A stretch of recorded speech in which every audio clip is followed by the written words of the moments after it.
Tidak, saudara-saudara, Muhammad adalah negarawan agung.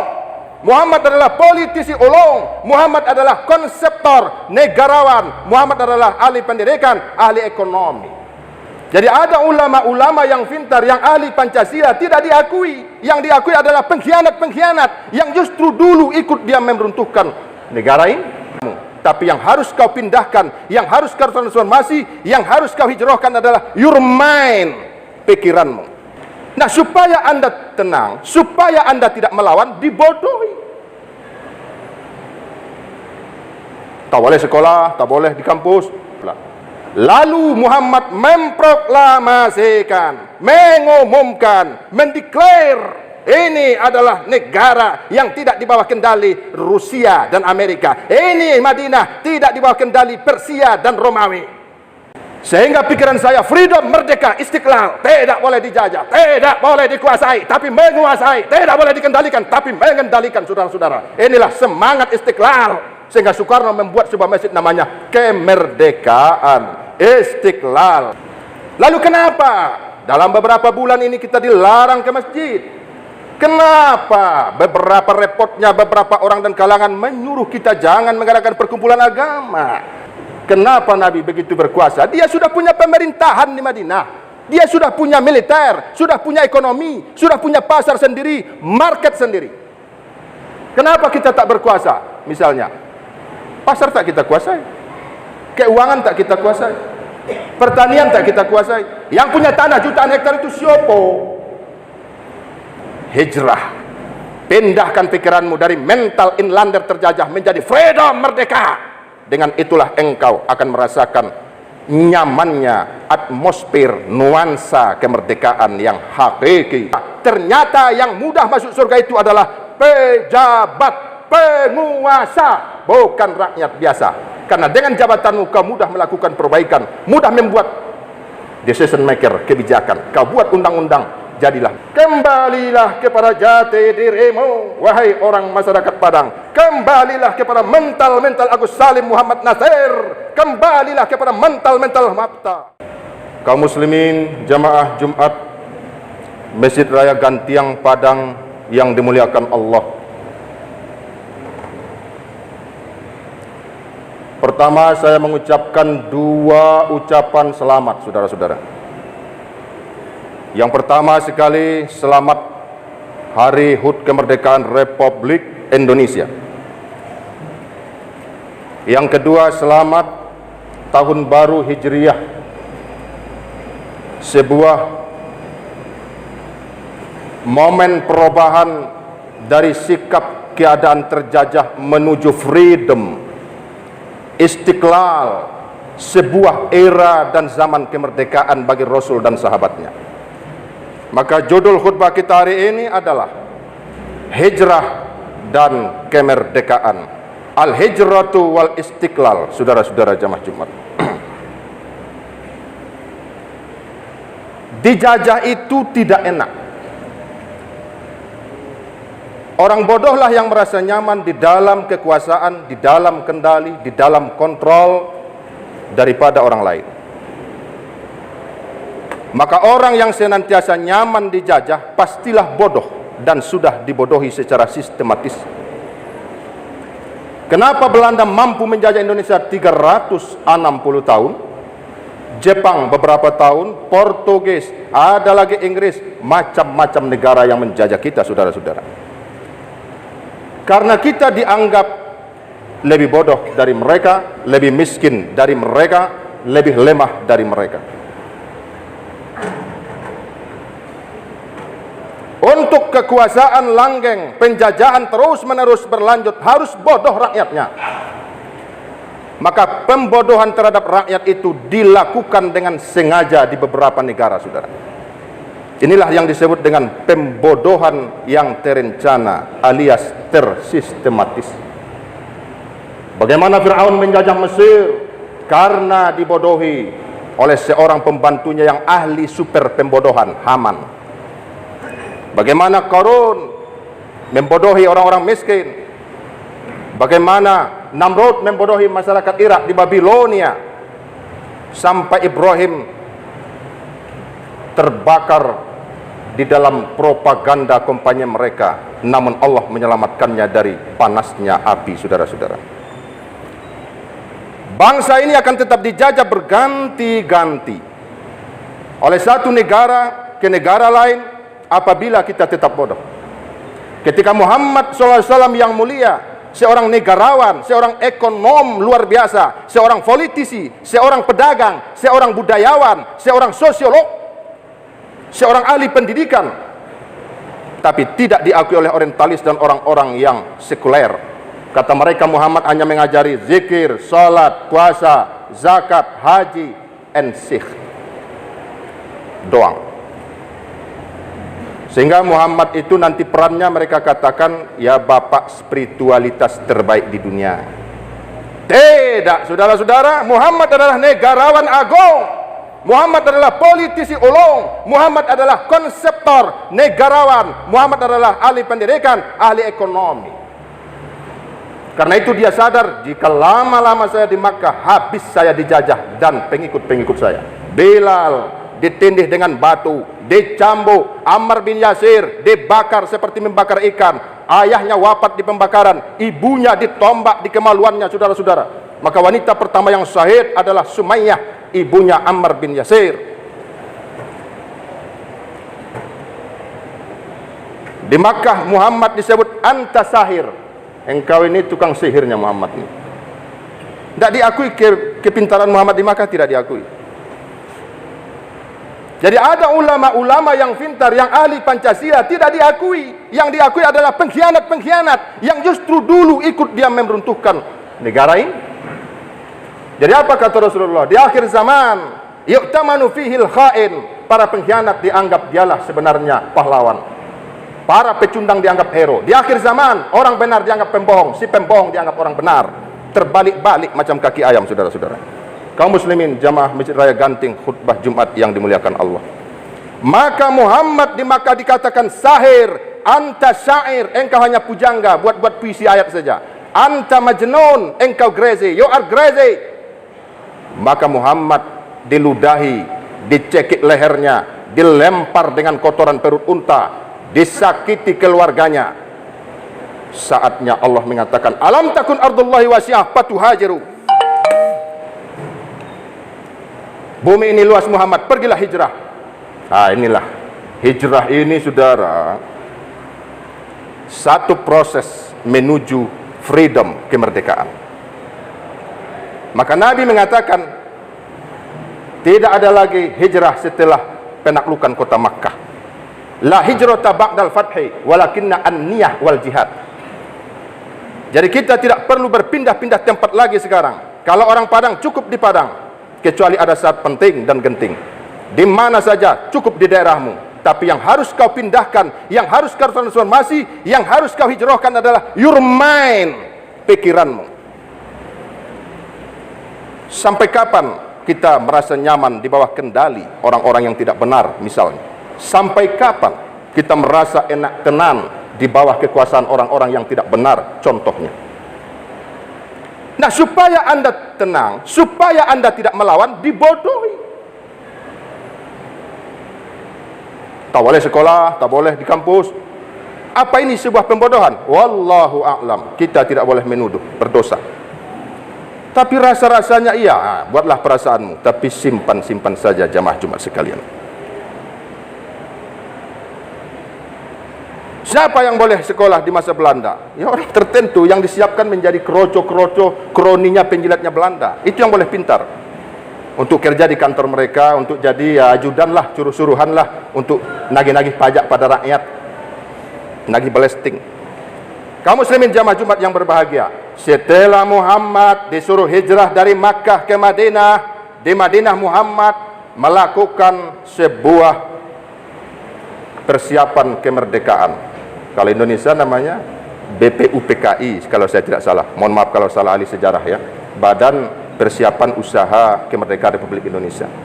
Muhammad melakukan musyawarah dengan Bani Aus, Bani Kharjar, Qainuqa, bla bla bla bla. Lalu Muhammad memproklamasikan, mengumumkan, mendeklar Ini adalah negara yang tidak di bawah kendali Rusia dan Amerika. Ini Madinah tidak di bawah kendali Persia dan Romawi. Nahnu ummatun wahidah min dunin nas.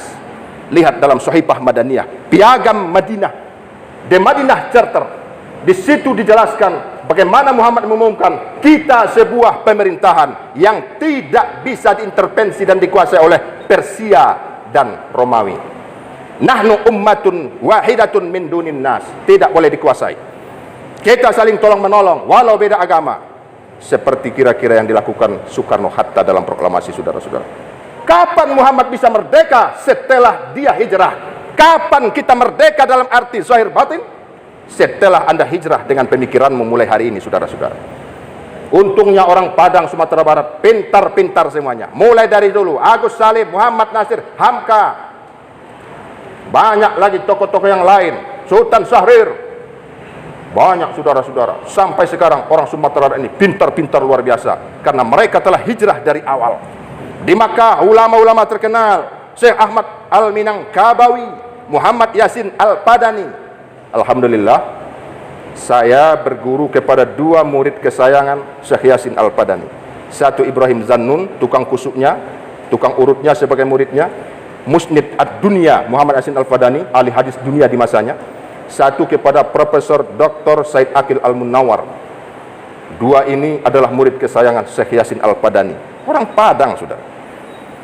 Sehingga pikiran saya, freedom, merdeka, istiqlal, tidak boleh dijajah, tidak boleh dikuasai, tapi menguasai, tidak boleh dikendalikan, tapi mengendalikan, saudara-saudara. Inilah semangat istiqlal. Sehingga Soekarno membuat sebuah masjid namanya Kemerdekaan, Istiqlal. Itulah masjid kita tuh di Jakarta. Jadi simbol kemerdekaan itu masjid. Muhammad hijrah pertama dibangun di Kuba, Masjid Kuba. Bukan rumah Kuba, bukan hotel Kuba, bukan wisma Kuba, Masjid Kuba. Lalu kenapa dalam beberapa bulan ini kita dilarang ke masjid? Kenapa beberapa repotnya beberapa orang dan kalangan menyuruh kita jangan mengadakan perkumpulan agama? Apakah ini adalah kontras, counter? Apakah ini antitesa daripada yang dilakukan Muhammad hijrah? Wallahu a'lam, saudara-saudara. Banyak pertanyaan bergelayut dalam pikiran kita hari ini. Orang merdeka akan selamat dari semua tipuan itu. Baca surah Al-Kahfi 10 ayat pagi atau sore. Anda tidak bisa dikuasai Dajjal dan anak buahnya. Mangkoro'a, siapa yang membaca Asyra ayatin min suratul kahfi, 10 ayat surah Al-Kahfi di awalnya atau akhiruhu atau akhirnya, tidak bisa engkau dikuasai oleh musuh Islam, Yahudi, Nasrani, Majusi, tidak bisa. Usima minat Dajjal, engkau tidak akan bisa dipengaruhi propaganda kampanye Facebook, YouTube, Yahudi, Nasrani misalnya, tidak bisa, karena Allah menjagamu. Apalagi tadi malam engkau baca surah Al-Kahfi 110 ayat full. Minggu ini sampai Jumat depan engkau tidak bisa dibodohi. Apapun program mereka, engkau diselamatkan Allah. 10 ayat surah Al-Kahfi. Apalagi hari ini terlambat tadi malam, baca nanti 110 ayat surah Al-Kahfi. Engkau tidak bisa dikuasai. Apapun program mereka, tidak bisa. Sampai Rasul meyakinkan kepada sahabatnya, wahai sahabatku, siapapun umatku nanti di akhir zaman bertemu langsung dengan Dajjal, jangankan anak buahnya, dibacanya 10 ayat surah Al-Kahfi pertama nih, tak mampu Dajjal menangkapnya dan membodohinya, apalagi cuma keroconya. Jamaah Jumat yang dimuliakan Allah, merdekalah Muhammad di Madinah. Di Makkah dia diludahi, di Madinah ludahnya diperebutkan orang. Di dalam Sirah Nabawiyah, dalam Syama'ilul Muhammadiyah, di dalam buku-buku sejarah, Sirah Ibnu Hisham, Sirah Sofir Rahman Mubarak Al-Furi, dijelaskan saudara-saudara bahwa di Madinah hampir berkelahi para sahabat Ansor dan Muhajirin dan pencinta muhibbin Nabi, para fans Rasulullah, para idolawan-idolawan Nabi, sering hampir berkelahi memperebutkan ludah Nabi. Kalau Nabi meludah, semuanya memperebutkan ludahnya sehingga berbagi. Kalau tidak berkelahi, dihapuskan. Siapa yang dari tubuh Nabi menyentuh daripada tubuhmu, tidak akan berani neraka menyentuh daripada kulitmu. Apabila Nabi berwuduk, tidak ada satu tetes pun bekas mukanya, air wuduk tangannya, telinganya, kepalanya, kakinya yang jatuh ke tanah. Sahabat mencucinya dan memperebutkannya. Kenapa Nabi begitu berkuasa? Dia sudah punya pemerintahan di Madinah. Dia sudah punya militer, sudah punya ekonomi, sudah punya pasar sendiri, market sendiri. Kenapa kita tak berkuasa? Misalnya, pasar tak kita kuasai, keuangan tak kita kuasai, pertanian tak kita kuasai. Yang punya tanah jutaan hektar itu siapa? Mereka. Ayah kita 2 hektar pun payah. Pemerintahan siapa yang menguasainya? Wallahu a'lam. Muhammad di Makkah jorong pun, kepala desa, kepala RT pun tak diangkat. Makanya dia dibuli, dikucilkan, diembargo. Setelah ke Madinah, waduh, Muhammad presiden, Muhammad rasul, Muhammad panglima, komando tertinggi, tongkat komando di tangannya. Barulah merdeka, saudara. Hijrah. Pindahkan pikiranmu dari mental inlander terjajah menjadi freedom, merdeka. Dengan itulah engkau akan merasakan nyamannya atmosfer nuansa kemerdekaan yang hakiki, istiqlal. Apa kata Allah dalam Al-Quran? Wa ma umiru illa liya'budullaha mukhlishina lahuddin. Kami tidak menyuruhmu kecuali menyembah Allah saja, bersih, mukhlisin, bersih, lahuddin, hanya pada Allah. Kenapa kita menyembah orang lain? Kenapa kita menyembah program orang lain? Program Allah dalam Al-Quran, hadis tak kita sembah, tak kita ikuti. Masya Allah. Jamaah Jumat Masjid Raya Ganting yang dimuliakan oleh Allah dan Rasulnya, patuhajiru fiha. Pindahkan pikiranmu dari mental terjajah menjadi mental merdeka. Mental merdeka itu gimana? Punya ambisi kekuasaan. Oh, aneh ini. Kenapa aneh? Muhammad itu presiden, Abu Bakar itu presiden, Umar presiden, Utsman presiden, Ali presiden, Bilal bin Rabah gubernur, Abu Hurairah gubernur, Muaz bin Jabal gubernur, Abu Ubaidah al-Jarrah gubernur. Semua mereka dijamin ke surga. Ternyata yang mudah masuk surga itu adalah pejabat, penguasa, bukan rakyat biasa. Karena dengan jabatanmu kau mudah melakukan perbaikan, mudah membuat decision maker, kebijakan. Kau buat undang-undang, jadilah baik. Tengok Erdogan di Turki. Setelah dia presiden, solat berjamaah wajib bagi laki-laki, bagi militer, bagi polisi, bagi pegawai negeri. Ramai subuh sampai ke jalan-jalan. Temanku baru pulang dari Turki, betul-betul islami, bangkit ekonomi, bangkit kedaulatan. Sampai di sinilah khutbah kita. Semoga membakar api yang telah membara dalam hatimu selama ini. Tapi mungkin karena ragu-ragu, bakarlah saudara, gejolakkanlah itu api dalam dadamu dan pikiranmu. Jadilah orang merdeka. Qul huwallahu ahad, Allahus samad, lam yalid walam yulad walam yakul lahu kufuwan ahad. Hanya Allah yang harus kita sembah. Allahus samad, Allah tempat bergantung, bukan sekularis, bukan sistem negara yang ditawarkan mereka dari Romawi dan Yunani, tapi ada di dalam Islam. Terkadang kau mencari-cari mutiara, kau cari kemana-mana, padahal mutiara itu ada dalam sakumu. Kita mencari bagaimana memperbaiki keadaan, ada dalam kitabmu Al-Quran. Tapi engkau mencari pada kitab-kitab orientalis, kitab-kitab orang kafir. Beleh. Kembalilah kepada jati dirimu, wahai orang masyarakat Padang. Kembalilah kepada mental-mental Agus Salim Muhammad Nasir. Kembalilah kepada mental-mental Mapta. Karena dengan itulah kita akan freedom, merdeka. Mamang kanat hijratu ilallahi wa rasulih, fahijratu ilallahi wa rasulih.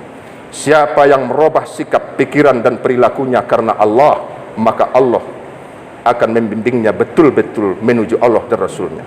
Siapa yang hijrah lidunyaya awimru'atin yang kihuha, atau hanya karena dunia dan wanita, maka hijrah dan perubahannya hanyalah untuk itu saja. Maka marilah kita hijrah, membangun Indonesia NKRI yang berpancasila, berketuhanan yang Maha Esa, yang boleh ditegakkan hukum-hukum Allah. Karena Pancasila memberi peluang tegaknya hukum Allah tanpa kita mereduksi, tanpa kita meminggirkan agama lain. Kita berdampingan seperti di Madinah, masyarakat heterogen, masyarakat yang multi etnis ras, tapi Muhammad memproklamasikannya, nahnu, kita, ummatun, satu pemerintahan, wahidatun, yang berdaulat, min dunin nas, tak bisa kita diintervensi oleh Amerika dan Rusia, tak bisa diintervensi oleh China, tak bisa diintervensi oleh Jepang. Kita adalah kita berdikari, berdiri di atas kakimu sendiri. Bukankah Allah Ta'ala itu kuasa karena menyifati qiyamuhu binafsih, hayyun qayyum, ya. Sehingga para ulama mengatakan Ismullahil A'zam salah satu adalah hayyun qayyum. Jadi kemerdekaanmu tergantung kepada sejauh mana kau tidak butuh pada bangsa lain dan orang lain. Barakallah li wa lakum fi manafa'ani wa iyyakum bima fihi minal ajri lima taqabbal minni wa minkum tilawatah innahu huwas samiul alim.